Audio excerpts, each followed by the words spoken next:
We have the privilege today, friends, of hearing one of the most beautiful stories of conversion and recovery in our gospel. It's the story of the woman at the well, and we read it, or could read it, really every third week of Lent, almost every year. It falls in cycle A. Bishop Barron used to call this the master course for evangelization, but I want to use it in a different context, in more of a current context that we're dealing with now in the world and culture today. In the year 410, one of the most significant events in history of Western culture happened. The Goths, led by Alaric, their king, one of the German tribes, came down into Italy and sacked Rome. Now, if you know anything about Roman history, you know around the year 400 would have been about the 900th anniversary of the establishment of Rome. It had survived for nearly a millennium.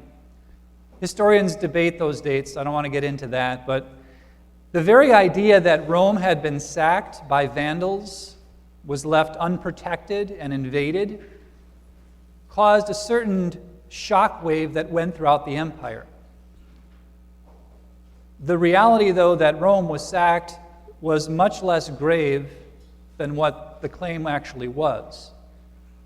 The fact of the claim was significant in the history of Rome, but in reality, Rome had already become something very different than it was in its glory days centuries before.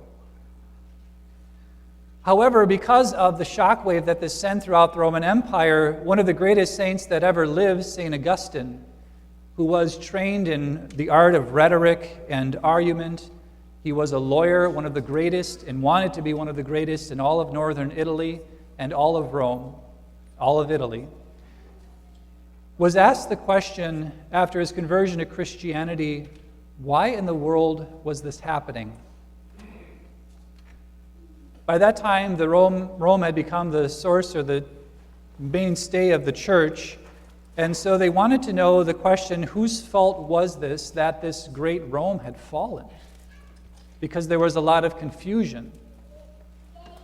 And St. Augustine wrote a response in a book, if you want to read it, it's about 700 pages long, called The City of God. And in that book, he very simply, through 22 chapters, laid out the argument that we must, as Christians, remember that there is a distinction between the city of God and the city of man. He very clearly says that there were no divine guarantees given to the city of man, but that there is an eternal city that will last forever, that is the city of God.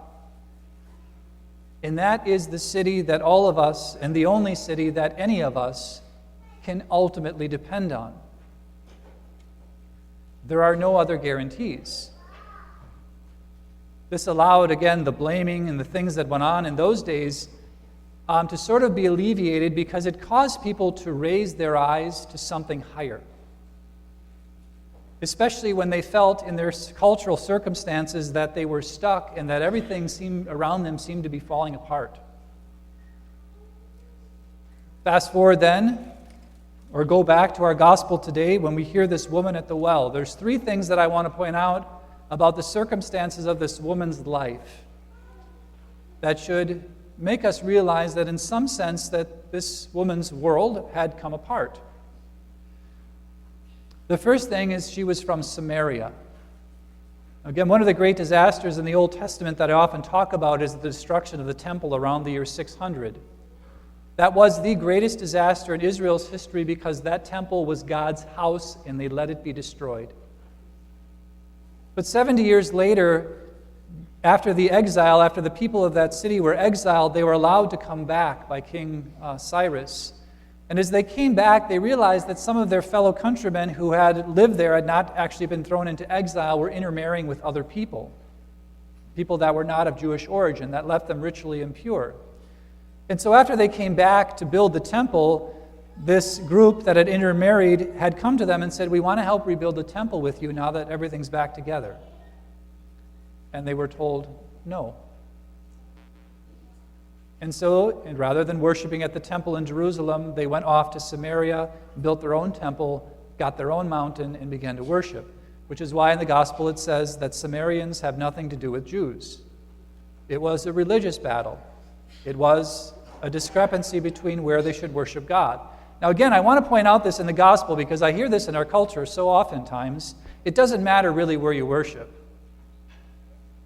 Actually, Jesus says today it does, because he tells this woman, you worship what you do not know in Samaria. We, in Jerusalem, worship what we know. He just told her the place where you're worshiping is the wrong place. It is not the source of truth. Okay? So she's a Samaritan. He's a Jew. Jesus is a Jew. She wonders how she could possibly be talking to him. The second part that comes upon is a moral issue. This woman has been married 5 times. She's been alienated religiously. She's been alienated morally. We have no idea what happened in her last 5 husbands. She even claims that she doesn't have a husband, so she's like, 0 and 5? But notice how, when the conversation got really uncomfortable, she did something that people have been doing since the very beginning of time. A tactic used very often times by magicians, by military strategists, by all sorts of people, even in everyday conversation. You know what she did? She changed the subject. She changes it to worship. It was uncomfortable. So she has this alienation, not only morally, not only spiritually, but the third one is the fact that she's at this well at noon. Nobody in the desert goes to get water at noon. It's the middle of the day, it's hot out, you don't do work in the desert at noon. When you get water, normally you go in the evening, and you go with other women from the town for protection because it was dangerous to go out to the well alone. And here is this woman with this triple alienation, you could say, spiritually, morally, and also just socially. But yet when the disciples return, they find out that he is having a conversation with her that would eventually lead to her conversion. In that conversation, he was simply pointing out to her that there are higher things than all of the things that you've made your life about. That there's a way of recovery, a way out of what you found yourself in, culturally, spiritually, morally. And when he offers that, notice how it opens her eyes. Again, John, the Gospel of John wants us to see that even in that light of day, that the light of Christ had come into her life. And remember, she forgot her water jar at the well, and she runs back to tell the people of Samaria that she has found the Messiah, and they can again be freed. They can be recovered. Salvation has come from the Jews. And I tell that story, friends, is because it's a beautiful story of a woman who I'm sure thought she was trapped and was able to escape that trap in a simple conversation with the Lord, who let her know he knew everything that she was suffering. In our first reading, that question is asked at Meribah when the Jews were tested, the Israelites in the desert, is God with us or not? Is God with us or not? Has God abandoned us? And the answer, of course, is no, never. And then we come to the virus. Are you guys tired of hearing about it? I am too. But as a good saint once said, a diocesan priest always needs to have a Bible in one hand and a newspaper in the other and try to help people see how the two connect. Friends, in a world that has forgotten God, there will always be difficulties when circumstances that seem out of their control come up. There's franticness. There's confusion. There's questions. There's wondering. There's a run on toilet paper for some reason. I have no idea why, and no one's been able to explain it to me. Maybe because the deacon bought it all out and he's holding at his house hostage. No idea why. But you see how people react, friends, when they don't realize that they're part not of the city of man only, but a part of the eternal city of God.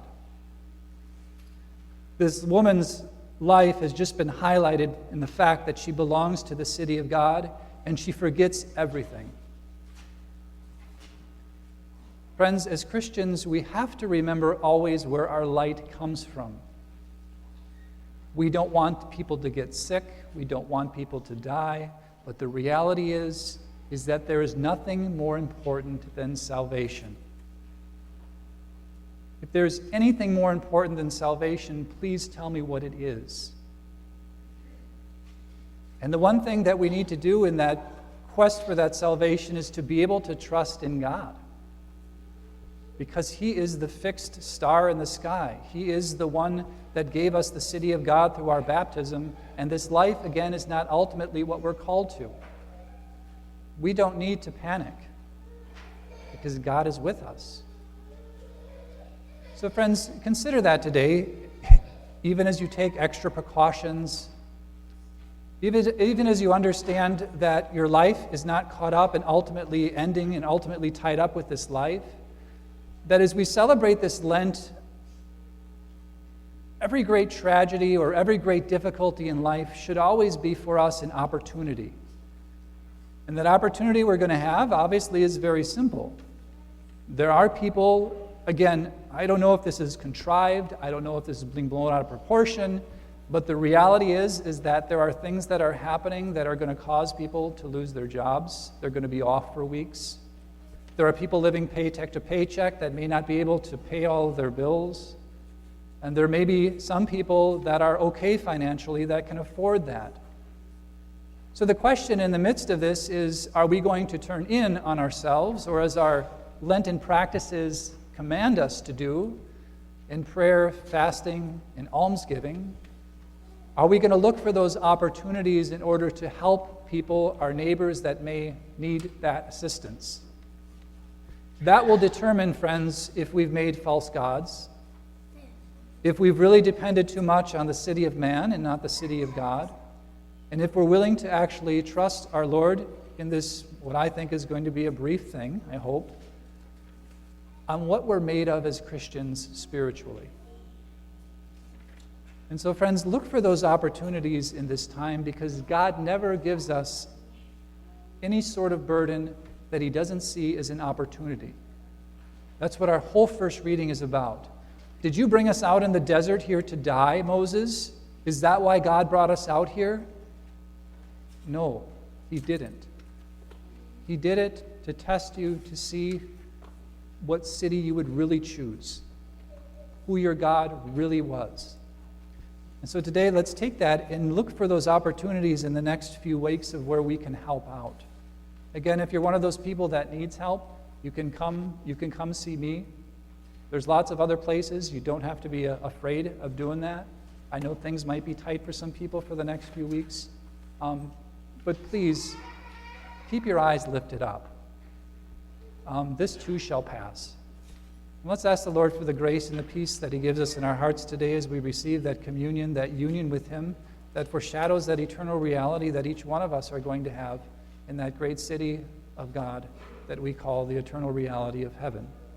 And let's live that today, even as we live among this earthly city of man.